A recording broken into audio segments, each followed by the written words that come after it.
شروع اللہ کا نام لے کر جو بڑا مہربان نہایت رحم والا ہے۔ جب آسمان پھٹ جائے گا اور اپنے پروردگار کا فرمان سن لے گا اور یہی اس کے لائق بھی ہے، اور جب زمین ہموار کر دی جائے گی اور جو کچھ اس میں ہے وہ اسے نکال کر باہر ڈال دے گی اور بالکل خالی ہو جائے گی اور اپنے پروردگار کے ارشاد کی تعمیل کرے گی اور اس کو لازم بھی یہی ہے، تو قیامت قائم ہو جائے گی۔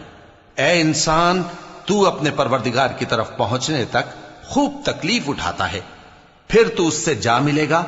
اب جس کا نامہ اعمال اس کے داہنے ہاتھ میں دیا جائے گا اس سے حساب آسان لیا جائے گا اور وہ اپنے گھر والوں میں خوش خوش واپس آئے گا، اور جس کا نامہ اعمال اس کی پیٹھ کے پیچھے سے دیا جائے گا تو وہ موت کو پکارے گا اور دوزخ میں داخل ہوگا۔ وہ اپنے اہل و عیال ہی میں مگن رہتا تھا، وہ تو خیال کرتا تھا کہ اللہ کی طرف لوٹ کر نہ جائے گا، کیوں نہیں؟ اس کا پروردگار تو اس کو دیکھ رہا تھا۔ سو میں شام کی سرخی کی قسم کھاتا ہوں اور رات کی اور جن چیزوں کو وہ اکٹھا کر لیتی ہے ان کی، اور چاند کی جب وہ پورا ہو جائے کہ تم لوگ درجہ بدرجہ ضرور چڑھو گے۔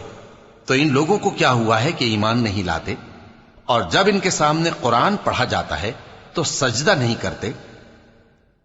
چونکہ آیت سجدہ تلاوت کی گئی ہے لہذا سامعین پر سجدہ واجب ہے، بلکہ کافر جھٹلائے جاتے ہیں، اور اللہ ان باتوں کو جو یہ اپنے دلوں میں چھپاتے ہیں خوب جانتا ہے۔